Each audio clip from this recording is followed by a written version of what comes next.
여러분, 만약에 입사한 지 딱 이틀 만에 회사를 그만뒀는데 오히려 180만 원을 내놓으라는 요구를 받으면 기분이 어떨 것 같으세요? 최근에 정말 많은 사람들을 분노하게 한 바로 그 치과 이야기 오늘 한번 제대로 들여다보겠습니다. 자, 이 모든 논란이 어떻게 시작됐냐면요.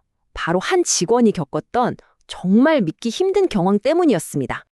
바로 이 금액 180만 원입니다.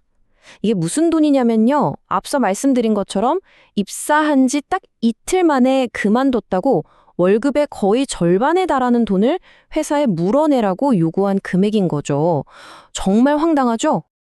이게 바로 A씨가 겪은 일입니다. 강남에 있는 꽤 큰 치과에 입사했는데 막상 가보니까 면접 때 얘기했던 거랑은 전혀 다른 일을 시키고요.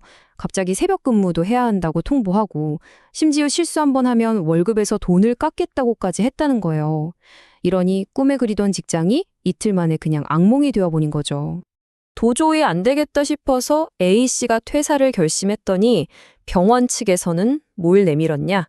바로 입사할 때 썼던 확인서였습니다. 이걸 들이밀면서 당신 때문에 손해가 났으니 돈을 내라 이렇게 나온 거죠.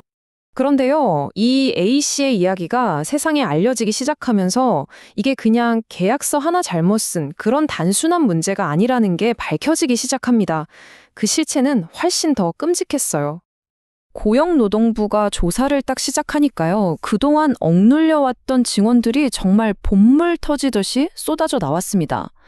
단체 채팅방에서 막 폭언이랑 욕설을 하고요. 무슨 벌칙으로 면벽수행이라고 벽 보고 서 있게 하고 잘못하면 반성문 쓰게 하고 사람들 다 보는 앞에서 망신을 주는 일도 비일비재했다는 거죠. 이게 어느 정도였냐면요. 다른 직원의 증언을 한번 들어보세요. 실수했다는 이유로 3시간 동안 벽만 보고 서 있으라고 했다. 세상에 3시간이요? 이건 그냥 갑질 수준이 아니잖아요. 이건 명백한 인격 모독이고 폭력입니다. 그리고 이른바 빽빽이라고 불리는 반성문. 이게 정말 상습적이었던 것 같아요. 얼마나 일상적이었냐면 퇴사한 직원이 그러는데 원장 책상 서랍을 열어보니까 그 반성문이 그냥 빽빽하게 가득 쌓여 있었다는 거예요. 정말 충격적이죠? 자, 여기서 이제 중요한 질문이 나옵니다. 병원 측은 계약서에 서명했으니 문제 없다고 주장하는데 과연 그럴까요? 이 계약서 법적으로 정말 아무 문제가 없는 걸까요? 법과 계약서가 부딪힐 때 우리는 뭘 따라야 하는 걸까요? 사태의 심각성을 인지한 정부도 아주 발빠르게 움직였습니다. 처음에 A씨 진정으로 시작된 조사가요. 진행하다 보니 익명의 제보가 막 쏟아진 거예요.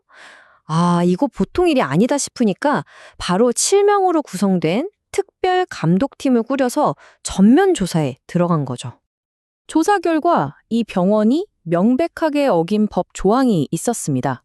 바로 근로기준법 제20조 위약 예정의 금지라는 건데요.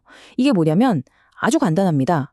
너 중간에 그만두면 위약금 얼마 내야 해? 같은 이런 식의 계약을 아예 못하도록 막아놓은 법이에요. 왜냐하면 이런 계약이 노동자의 퇴사할 자유를 뺏어갈 수 있으니까요. 그걸 막기 위한 최소한의 안전장치인 거죠. 자, 이걸 보시면 딱 정리가 됩니다. 병원 규칙은 뭐였죠? 한 달 전에 말 안 하고 그만두면 벌금 내라. 하지만 법은 뭐라고 합니까?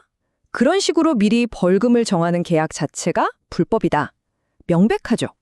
병원의 규칙이 국가의 법을 그냥 정면으로 위반하고 있었던 겁니다. 자, 그럼 이제부터가 정말 중요합니다. 만약에 내가 혹은 내 주변의 누군가가 이런 말도 안 되는 상황에 처하게 된다면 어떻게 대처해야 할까요? 내 소중한 권리를 지키려면 어떻게 해야 하는지, 전문가들은 뭐라고 하는지 한번 살펴보겠습니다. 이 분야에서 가장 활발하게 활동하는 단체 중 하나죠. 바로 직장갑질 119인데요. 여기서 이런 상황에 처했을 때 어떻게 해야 하는지 아주 명확하게 가이드라인을 제시했습니다. 자, 회사가 갑자기 손해배상하라고 나오면 어떻게 해야 할까요? 일단 당황하지 마세요. 첫째, 내 근로계약서나 회사 규칙에 퇴사 절차가 어떻게 되어 있는지 먼저 확인하는 겁니다. 둘째, 회사가 돈 내놓으라고 협박해도 바로 대답하지 마세요. 그냥 겁주려는 경우가 대부분이거든요. 셋째, 차분하게 기다리세요. 회사가 정말로 손해를 봤다면 구체적으로 어떤 손해를 얼마나 봤는지 서면으로 증명하라고 요구하는 겁니다. 왜냐? 마지막 네 번째가 제일 중요한데 그 손해를 입증할 책임은 노동자가 아니라 100% 회사에 있거든요. 그리고 이 말을 꼭 기억해 두셨으면 좋겠습니다. 직장갑질 119에서 강조하는 건데요. 손해배상액을 미리 정해서 서명하게 하는 것.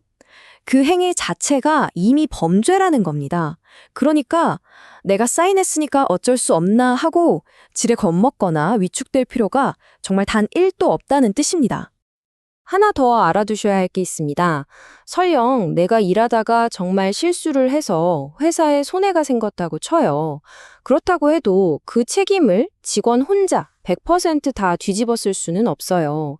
왜냐하면 법원에서는 항상 직원을 관리하고 감독해야 할 회사의 책임은 없었는지 이걸 반드시 같이 따져보거든요.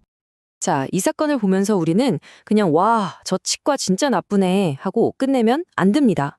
이건 단순히 한 회사의 이야기가 아니에요. 우리 사회에 생각보다 깊게 뿌리 박힌 훨씬 더 큰 문제를 보여주고 있습니다. 그럼 이런 말도 안 되는 계약에 가장 쉽게 노출되는 사람들은 누구일까요? 바로 청년 노동자, 이제 막 사회생활을 시작한 사회초년생, 그리고 아르바이트생들입니다.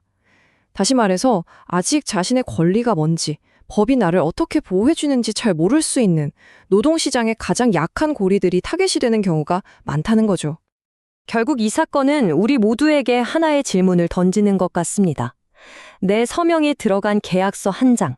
그것 때문에 모든 힘이 회사에 있는 것처럼 느껴질 수 있죠. 하지만 과연 진정한 힘은 누구에게 있을까요?